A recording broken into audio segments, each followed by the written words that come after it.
This is for the ones that think that they are unlovable. And I've been there myself. And I know how it feels. And I know you're thinking and sitting, oh my God, what do I do now? I can't find someone. Everyone's so ugly on Tinder. Maybe I'll be alone for the rest of my life. Well, here's the news. That's not true. That's just your shadow, your mind, your monkey mind cluttering your brain. Here are 5 principles that I think that can help you feel more loved and attract the love you're trying to attract, because there is no such thing that you're not lovable, okay? You are lovable. You are loved. You are cared for, okay? Especially here, leave a comment below if you feel like you're unlovable, but you can comment, I am lovable. Have you ever pretended to need less because you were afraid they would leave you? You were playing a little bit too small, okay? You're playing a little bit too small for them to love you and not being your true authentic self, which happened to me as well, okay? In a very toxic relationship, I needed more and I was afraid to express it. I was afraid to express that I needed them to take care of me and not just me taking care of them as a caregiver, as a more empathic person in the relationship with someone, dating someone that was more toxic than me. I was also toxic at the time, but you know what I mean when I'm saying when there's an empath and a very toxic narcissist in a relationship. The second thing here is that rejection is something that we all go through in dating, okay? It's part of dating. It's part of selecting and choosing who's right for you and who's not. And there's other people in the game here as well. You need to remember that. Just because you've been rejected doesn't mean you're unlovable. It doesn't mean you're not right for someone. There is someone out there that will literally tick all your boxes and you will tick all their boxes as well. So rejection is just part of the game. Someone not choosing you does not mean that there's something wrong with you, okay? This is a very important sentence here that I want you to take away from this video. There's nothing wrong with you, and that is the subconscious thing we're impressing in our mind that, oh my God, there's rejection, there's something wrong with me. Maybe I need to lose weight. Maybe I need to be more charismatic. Maybe I need to do certain thing, act a certain way. Maybe I need to have more money. It doesn't matter what it is, okay? The rejection is there, but that doesn't mean you're unlovable, and that doesn't mean you're not right for someone that actually loves you the way you are. And I really love the Nirvana song, Come As You Are, because that phrase, come as you are, is literally what we want. Come as you are into a relationship and stop and let go of all of the things that are, telling you rejection is, oh my God, I'm wrong for someone. Number 3, you are not too needy. Maybe someone has told you you need so much. You're too much for me. Did you ever get that from a person you were dating? Oh, you're too much. Oh, calm down. They are just literally gaslighting you and pacifying your needs when you need to come and express your needs authentically as much as you can and express your needs of what you need. Maybe you need more conversation, more communication. Maybe you need more caring. You need more empathy in the relationship. Whatever that is, it is out there to find you, and you will see that you will find the right person. I know right now it seems like, oh my God, the dark days are here, doomsday is here, and I can't find someone, I'm gonna have a lonely winter. Well, guess what? You might find someone if you start to shed and let go of all these limiting beliefs that we're trying to get at this video right now. So in essence, it's not about whether you have too many needs, too little needs, you don't care at all, you care too much. It's about communicating them. It's about communicating those needs, because no one will know what you need if you don't communicate. And that is something that at least some people have an issue with, is communication, is telling the other side, telling the other person what I need. And that's super important, because sometimes we just go after what we want. And there is the gap between what we want versus what we need. And I remember I needed to learn actually what I needed, because that took me a while. I had to go through certain relationships to figure out what I needed in a relationship, that I need someone caring, that I need someone to listen to me, to care for me, and not just brush my words, brush the conversation, and not really give a fuck.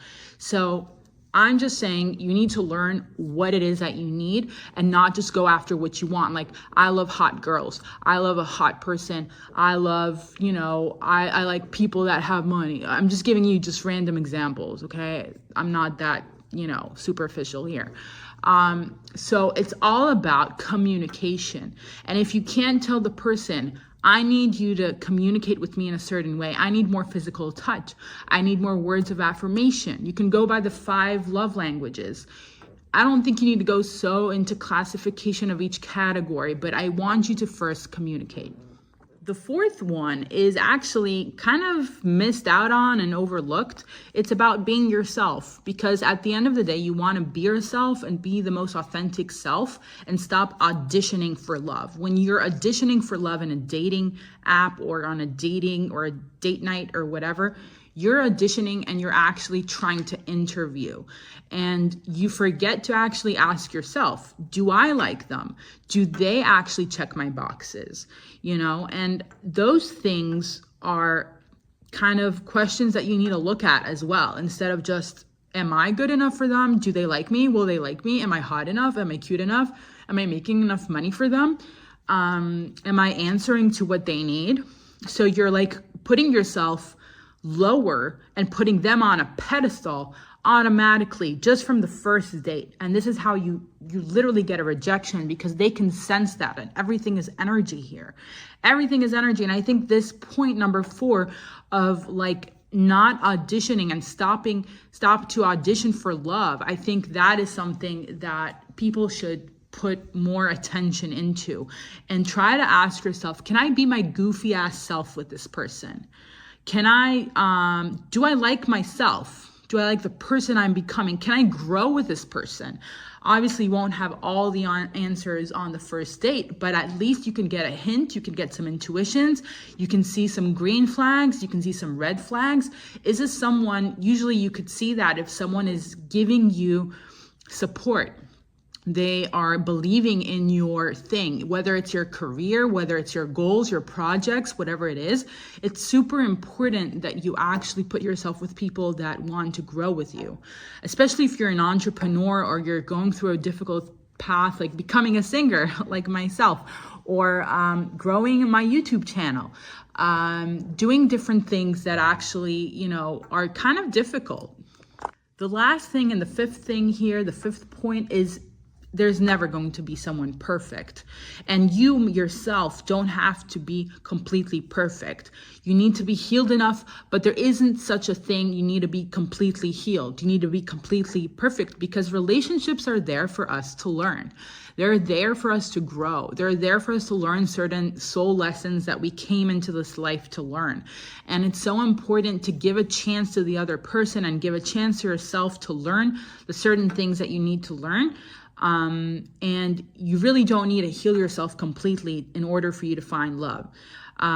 Really working on yourself while you're at love, you're in the relationship, is key.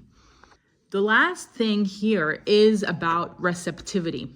And I know I said I'll talk about 5 things, but this is something I want to add as like a bonus point, is being receptive and allowing others to love you. And for me, that was super hard, because sometimes receptivity comes in the form of money. Like for me, I had an issue of when I didn't make as much, the other person would pay for me. And I had an issue with being receptive and being okay with them paying for me, or communicating that I can't pay for this meal right now. And now things are changing, but back in the day, it was hard because I like to be the one, and I have been when I was working a 9 to 5, I have been the one taking care of the other person, and I love taking care even financially of the other. And this is just one example. Maybe you can resonate with that. Maybe there's something else with more into caring and affection and intimacy in the relationship. But, money comes into relationship as well. And it's mostly, the point here is about allowing yourself to be loved, allowing to receive and not just give, especially if you're an empath and you're naturally a caregiver, you're a spiritual person. A lot of empaths are givers, and they forget they need to receive, they need to allow themselves to be loved. And it's super important to keep that in mind, and just have an open heart chakra, open your heart. And it's okay to be held. It's okay to be held. It's okay to have someone hold your hand and hold you and be the one taking care of things when you yourself right now, you're not in the mood for that. You can't do that right now. It's your turn. It's your turn,